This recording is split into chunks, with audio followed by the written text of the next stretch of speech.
How much can the Buccaneers withstand if they're going to be Super Bowl contenders? That and more on today's episode of Locked On Bucs.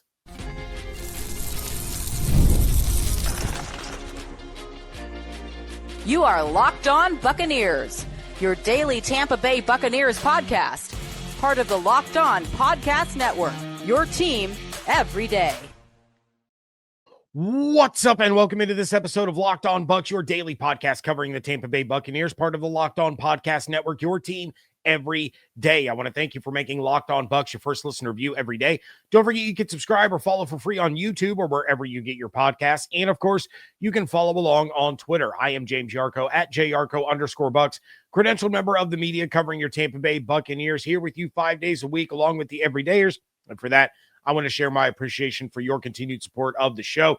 One of the ways you can support the show is become a Locked On Bucs insider. You're going to get news, rumors, updates, general thoughts, one-on-one conversations with me via text message. Go to joinsubtext.com/LockedOnBucs or click the link in the show notes to become an insider today. This episode is sponsored by Prize Picks. Download the Prize Picks app today and use code LOCKEDONNFL to get $50 in lineups after you play your first $5 lineup. One final mailbag episode before we get to the regular season. We had some good questions roll in. We're going to be talking about linebacker. We're going to talk about who I'm the most excited to watch in week one. A couple of other topics rolling in for you coming up in a little bit, but I want to start things off with a really, really good question from insider Scotty. And he says, if the injury bug continues and with contracts coming due, Luke, Mike, Lavonte, etc., are our Super Bowl aspirations still alive? If we don't get contracts for those players, is 2026 a Super Bowl team? I'm concerned with our injuries. These amounts are not normal. All right, this is a great question on a couple of levels. So I'm going to take it kind of one step at a time here, and I'm going to start with the injuries. I am not sure if I would go so far as to say that the amount of injuries isn't normal, but what I would say is that the Bucs cannot take many more of them to key players. Jason Light was on WDAE on Thursday and basically blew up my Godwin theory from yesterday's episode. He said he doesn't think that Godwin will be back until October at the earliest, and that Wirfs might be back sooner. So you're down your number 2 receiver, your number 1 offensive lineman for a month. You're down your number 4 receiver for half the season. You're down your top tight end for at least week 1, maybe more. We haven't got any clarification on that. You're down your 2nd round pick right now. He might be able to play week 1. You're down your 4th round pick for the entire year. You have Christian Izzy and Tyke Smith and some of these other players dealing with injuries as well. So at this stage, if you lose an Evans or a Lavonte or another starting offensive lineman or Vita, Antoine, of course, Baker, for any extended time, I think your hopes of competing for a Super Bowl shrink significantly. And then, depending on how many of those injuries happen or for how long those injuries will keep them out, and at what point in the season those injuries happen, I think you're hovering just above 0%. Now, being the optimist that I am, and if my wife was watching this show, she would laugh hysterically because she always says that I'm the most negative person that she's ever come across. But I'm kind of looking at it as maybe the Bucs are just getting all the significant stuff out of the way now, and they're going to be one of the healthier teams in the league late in the season. We know that's probably not the case because teams and players get beat up throughout the season. So none of them are 100% once you get into November, December, and January. But I believe in the talent of this team, and I believe in the coaching. So if the worst of the injuries to key players are Wirfs and Godwin missing the first month, and McMillan missing half a year, I think the Bucs can overcome that and be one of the better, more competitive teams in the league. Truly, I do. They have more than enough offensive firepower, and they added plenty of talent on the defensive side to be able to get themselves in the mix for a conference championship. And if they make it to the conference championship, they have as good a chance as any of the other 3 teams playing that weekend to go to the Super Bowl and win it. As for the other part of your question and looking ahead to 2026, the contracts are something I've talked about a few times. I think that's why the Bucs were never truly going to be in on guys like Trey Hendrickson and Micah Parsons. I mean, Micah Parsons got traded earlier on Thursday, and the Bucs were not going to trade 2 first-round picks, and then it would have also cost them either Vita Vea or probably Kalijah Kancey in order to get that deal done the way the Packers did. And then giving Parsons $47 million a year for 4 years, I just don't think that was ever going to happen. Instead, you have players like you mentioned, Scotty, Lavonte, Mike Gesicki. They're all in the final year of their deals. There's guys like McCollum, who is in a contract year. Rashad's in a contract year. Then you look ahead to 2026. Baker and Vita will be in contract years. There's others, but those were the first two that came to mind immediately. So their window is open now, but they do still have some work to do. I get the feeling that this is it for Lavonte. I feel like after this year, he is going to hang it up. And, you know, it's funny because I was just talking to my son about this on the way home from hockey practice on Wednesday, but I think we've entered the Lavonte stage for Mike Evans. And what I mean by that is that the Bucs will give Evans the choice to return, knowing that they will sign him on a year-to-year basis and let him kind of control how much longer he wants to play. Let him take time after each season, reflect, think about it, talk it over with his family, figure out if he wants to put his body through it another year. Then he just calls up the team and says, yeah, I want to keep playing, and they get a deal done. I don't think the Bucs are in danger, at least not serious danger, of losing Mike Evans in free agency. I think the last time he signed with the Bucs was as close as he was going to get to choosing a different team. You go back, he had offers from Houston, his hometown team, Kansas City, who he knew was going to be a Super Bowl contender. The Rams were in on it. And then once his wife, Ashley, sat down and told him that she wanted to stay in Tampa, this was their home, this is where they've raised their children, this is where they have roots, that was it. That was game over. He was going to be a lifer. So I'm not too concerned as of now about Evans not being back as long as he wants to keep playing. Gesicki, he earned his bag, and the Bucs are going to make sure that he gets it. You know, Jason Light rewards those players that go out and prove it. Gesicki has proven it. He's a homegrown talent. You know, he's going to get his contract. I don't see him, you know, going anywhere. The biggest contributor that I would say might not return is going to be Zion McCollum. Obviously, it depends on what kind of year he has this year as to whether or not the Bucs want him back or other teams will want him. But he might, if he plays like he did last year or even improves on that, like we've seen him do each and every year of his career, you know, he might see an opportunity to get a whole lot of money from another team to go be their star corner. I love the idea of McCollum and Morrison being the starting corners for the next 4 years. We can start calling them M&M if you want to, but I would say that he's the one that might really be tempted to test the market and walk away for a big payday. And glancing at the list of corners that are going to hit free agency, McCollum is going to be up there towards the top, especially when it comes to age. You know, Darius Slay's 35, Jair Alexander is 30. You have Khair Elam, Melifonwu. You're probably looking at Deron Bland and Tariq Woolen as the top 2 highest paid corners in free agency. And then I would say Zion is right behind those 2 guys. So that's the one that does kind of give me a little bit of pause, but I would say that this window to compete for a title, at least the foundation to compete for a title, is going to be open beyond 2026. There will be changes because there always are, but Baker's not going anywhere. You have Godwin through 2027. You have future stars in Ibuka, McMillan, and Bucky on the offensive side. You have a new wave of defensive players the new wave of defensive stars with Kancey, Yaya, Tyke, Morrison, Parrish. The foundational pieces are all there. It's just about making the right decisions in free agency and drafting the right guys, which they have been able to do over the last couple of years. So I'm concerned their window this season might be forced closed, due to injury, but this team has a really, really bright future over the next few seasons. Probably, I would say that they are going to be in the conversation and competitive for the rest of the decade. Who's getting excited? That's next on today's episode of Locked On Bucs, part of the Locked On Podcast Network, your team every day. This episode is brought to you by PrizePicks, the daily fantasy platform that lets you turn your football predictions into real rewards. Preseason is already heating up. College football is this weekend. Whether you've got your eye on a big name quarterback or a breakout running back, PrizePicks makes it easy to get in on the game.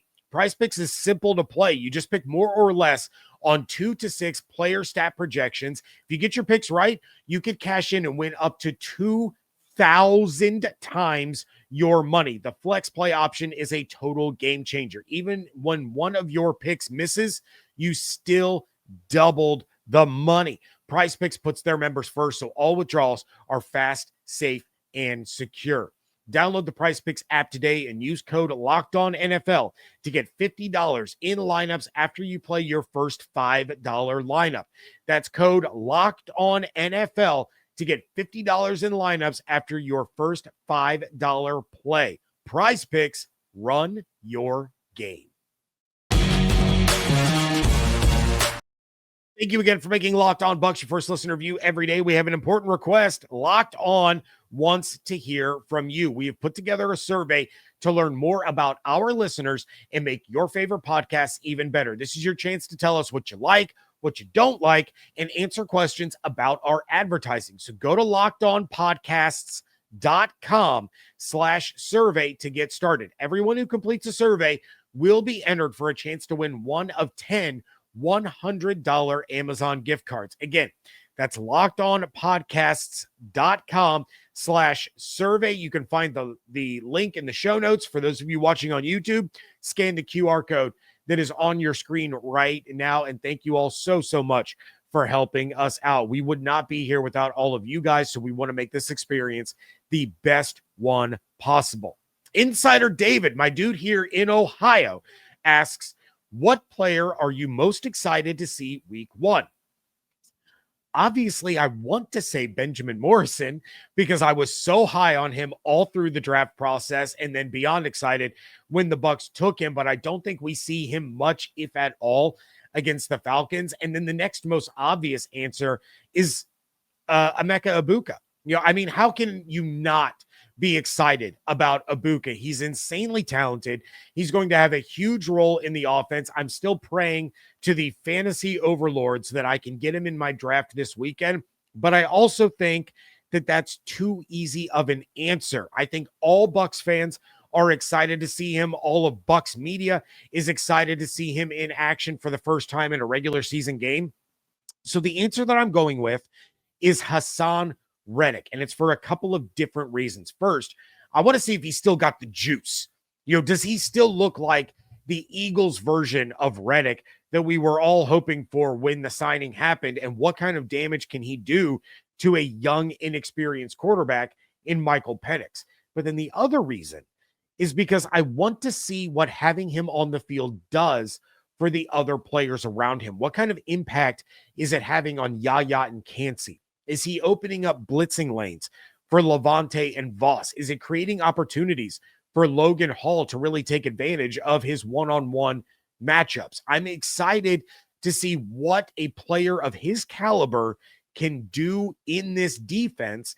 And as a result, what kind of fun wrinkles is Todd Bowles able to put in the defensive scheme with him on the field that he couldn't do last year? So while I'm watching Reddick, I'm also keeping my eyes on the other guys in the front seven to see how they are able to take advantage of having him in the mix and on the field. Outside of that, a couple of other players are Jacob Parrish. He's going to have his hands full against the Falcons. I want to see how he responds. I don't know if I would call it excitement, but I'm anxious to see how Charlie Heck does against this revamped Falcons pass rush. And then, of course, Baker. How does he look having not taken any preseason snaps? Is he still able to make some of those tough throws that he did last season? Is the timing there with his receivers? Is he sharp? Those are a couple of little bonus things that I'm going to be keeping an eye on. Insider Cody wrote in, and I tried to get a follow-up, but I hadn't heard back by the time I recorded this. But Cody asks, is Egbuka number 2 now? So I wanted clarification as to whether or not Cody was asking if Ibuka was the number 2 receiver, or was he asking if Ibuka was changing his jersey number to number 2 since Kyle Trask was released and the number was vacated. So I'm just going to answer both. Why not? Yes, Ibuka is the wide receiver 2 to start the season, especially with Chris Godwin out. I think your top 3 receivers on the field are going to be Evans, Ibuka, and then Shep to get things started. Tez and Miller are going to have roles. I think obviously Tez is going to have the role on special teams, but on the offense, I think Tez is going to be involved more than Ryan Miller is from the jump. We might see a little bit of Cam Johnson, but I think he's the bottom of the totem pole when it comes to the wide receiver depth. Ibuka is locked in at number 2. Where it gets interesting is after Godwin returns, because I still maintain that once Godwin is back, he's not going to get his full regular workload, and he's going to be used far less than we would see if he had come into the season healthy. If that is the case, I think Ibuka stays the number 2 receiver even after Godwin returns, at least for a little while. May take a couple of weeks, maybe even a month after Godwin's return before he can start to transition more to, it'll take about a month or a little more before Ibuka starts to transition more to that outside role, with Godwin moving back to primarily the slot position on a more regular basis. Then we're going to see Godwin's target share start to increase the deeper into the season we get. I still think that Ibuka ends the season in the top 2 in receptions, yards, and targets for the Bucs. Potentially touchdowns, with Baker, those touchdowns get spread out so much that you kind of assume when all the dust settles, Evans is going to have the most on the team. But then the most receiving touchdowns outside of that could end up being Godwin. It could end up being Cade Otton. It could end up being Bucky Irving. We don't know, because he does spread the ball around so much. I don't think people would have expected Jalen McMillan to finish with as many touchdowns as he did heading into the last 5 weeks of the season. So, that one is still kind of up in the air for me just because of the style of the offense. But when it comes to targets, receptions, and yards, I think Ibuka finishes top 2 across the board in all of those statistics. He is your future number 1 receiver in Tampa. I truly believe that. Once Evans hangs it up and retires and, begins his wait to get into the Hall of Fame, I think Ibuka takes up that mantle, and he's going to be here for a long, long time. We're talking, this is a potential franchise player for this team. As for the jersey number, I was asked by a couple of the other insiders, and honestly, I don't think he changes his number. I put the odds at about 10%, maybe less. It could be something that he does after the season. You go back, you think about Rachaad White, who, he started off, I think he was number 29 when he was a rookie. Then he switches to number 1. At the very least, I believe he stays number 9 this year. And honestly, I kind of like the number 9 for him. I know he wore number 2 at Ohio State, but I kind of like the approach that some of these guys take. And of course, it's not always by choice, but I like that approach of you sort of rebrand yourself after you move on from college to the NFL. You got a new number. You're on a new team. You have new goals, new aspirations, new benchmarks that you want to hit. So I hope he just keeps the number 9 and kind of makes it his own. He could probably go down as the greatest number 9 in team history if his career goes the way we think. I'm saying this before he's taken a single regular season snap, but the number 9 isn't really a high bar. I looked at it.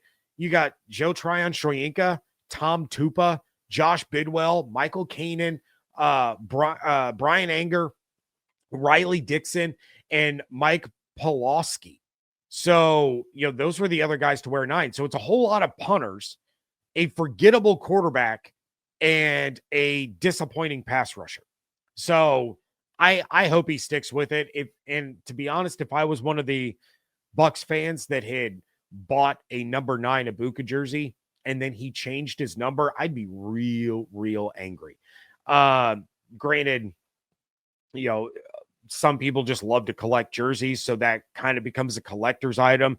If he goes on to, have this illustrious career and is on track for the Hall of Fame and wins a Super Bowl or two, now you have that collector's item you can keep framed and hanging up on the wall in your man cave, like, this electric receiver who wore number 2 his entire career, except for that rookie season.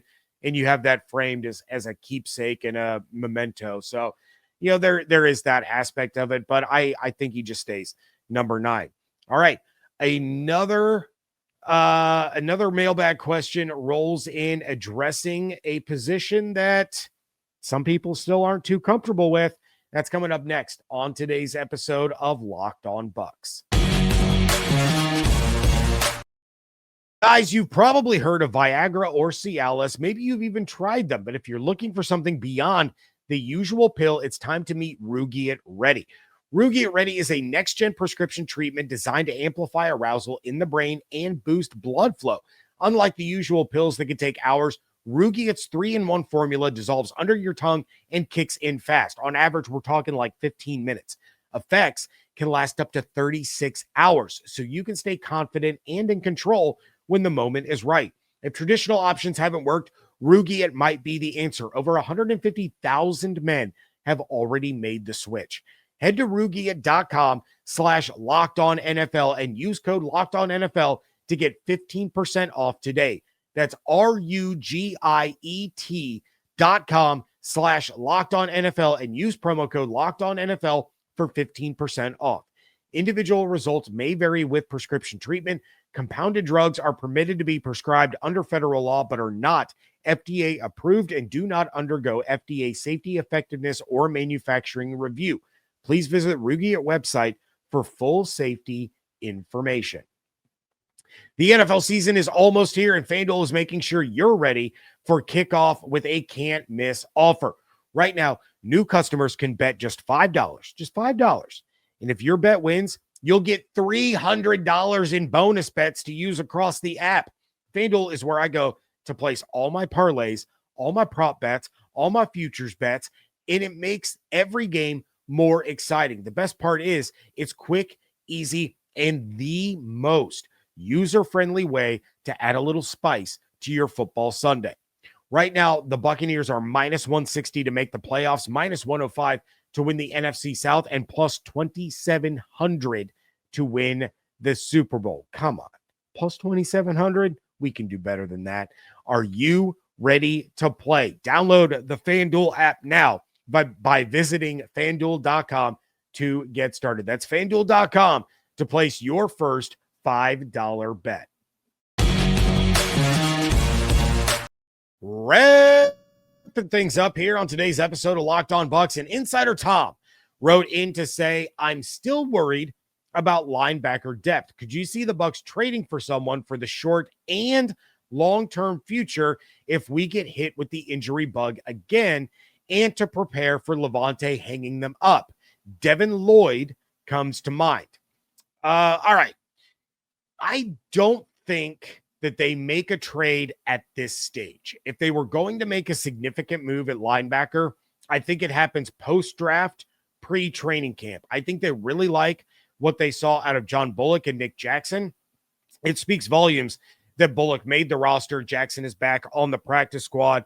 And I think it gave them a lot of optimism about where they are at the position. It's unfortunate that things with Anthony Walker Jr. didn't work out, but all in all, I think the depth is much better and much more talented than it was last year. Now, we all have high hopes and expectations for Voss this season. Now that he got that shoulder fix, he's healthy for the first time since being drafted. But I don't think the Bucs are going to look to spend draft capital now in order to solve a problem that hasn't happened yet.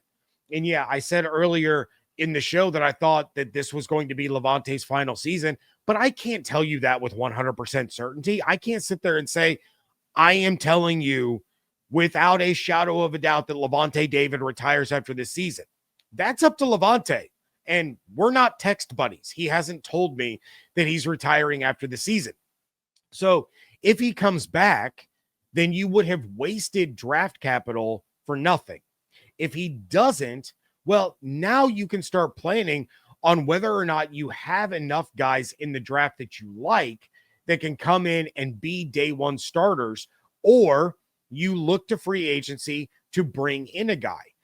For that matter, you might see enough out of Deion Jones to believe that he can return to his Pro Bowl form and he can be a starter for you next year. You might see enough out of Bullock or Jackson to believe that they can be a starter for you. So I know you mentioned Devin Lloyd, as a guy that came to mind.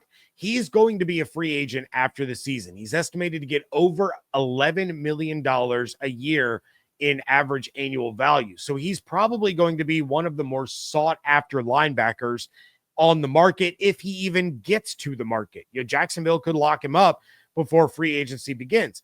But there are a lot of starting caliber guys that the Bucs would be able to sign in free agency next year should Lavonte retire.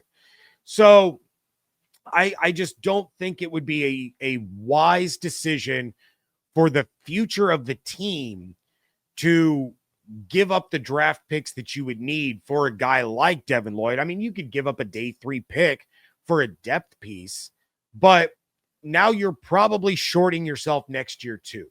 I just don't see them making any kind of significant trade at this stage in the game. I think if they were going to make that move and give up that capital to bring in a linebacker, it would have happened after the draft. If there were some guys in the draft that the Bucs wanted to target, they didn't get one, and they say, all right, we have these free agents that were undrafted in Jackson and Bullock, but we want to go out and get this guy. I think that's when you would have seen a move like that really transpire. All right. And then Tom, he threw out one more, and we're going to end on this one because I'm sure a lot of you are like me. You have your fantasy drafts this weekend. And Tom asked, do I stash Godwin on my IR slot on my fantasy team? Yes, you absolutely stash Godwin on your IR slot on your fantasy team. If you've already drafted and you have Godwin, do this. If your league doesn't offer IR spots, then you smack your commissioner in the head with a rolled up newspaper and make sure that he adds IR spots next year. If you're getting ready to draft this weekend, you should see Godwin, as long as you're drafting with informed people, you should see Godwin slip into the double-digit rounds. If you're drafting with uninformed people, you're going to see Godwin go around his ADP, which was, if I remember correctly, I believe it's like the 7th round-ish, kind of on that 7-8 wheel. If somebody takes him there, well then, yeah, you don't get that particular Buccaneer, but you're going to be able to get a player that helps you immediately that person passed on, and you're probably still going to be able to snag a Buka right around the same spot. You're going to see the same thing happen with Rashee Rice after his suspension, but you can't stash Rice on your IR. You can't put suspended players in the IR spot. So take Godwin if he's there in like the 11th or 12th, knowing that you're going to wind up with a pretty healthy receiver that gets a ton of targets for your playoff push. It's like you're getting a brand new player that you haven't had all season leading up to and into the playoffs. And for those of us that have played fantasy football for a bajillion years, we know those are the guys that come in and win you championships. In the meantime, though, while he's on IR, you scoop up someone off the waiver wire until you activate Godwin. You might be the kind of fantasy player that only drafts one quarterback. Well, now you could pick up a second one to be your backup with essentially a free bench spot. You can grab another running back, another receiver. Maybe you want to pick up a backup tight end because you only carry one of those. You didn't get one of those top 5 guys, but you get a free player by putting Godwin on IR, and he's going to help you once he returns and helps get you into the fantasy playoffs.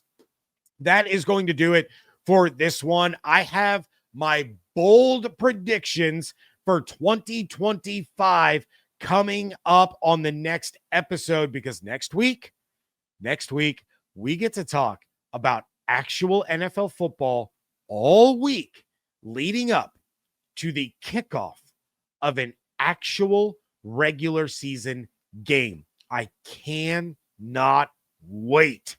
Until then, please check out everything on Twitter at Locked On Bucs, at Yarcho_Bucs. Follow on Instagram and TikTok at Locked On Bucs at both of those spots. Make sure you are subscribed on YouTube with the notifications turned on, as well as wherever you get your podcasts. Become a Locked On Bucs insider. Go to joinsubtext.com/LockedOnBucs or click the link in the show notes. If you want to support the show, but you don't want to be an insider, it's real easy. Like this episode on YouTube, leave a 5-star review wherever you get podcasts. It helps other Buccaneers fans find the show, and we are getting so much closer to that 10,000 subscriber mark. As of right now, we are just 39 away from hitting 10,000. Guys, let's hit 10,000 before the NFL season starts. That would be the coolest thing ever. Hope you all have an absolutely outstanding day. Stay safe, stay healthy, fire the cannons. I want to thank you so much for joining me right here on Locked On Bucs, part of the Locked On Podcast Network, your team every day.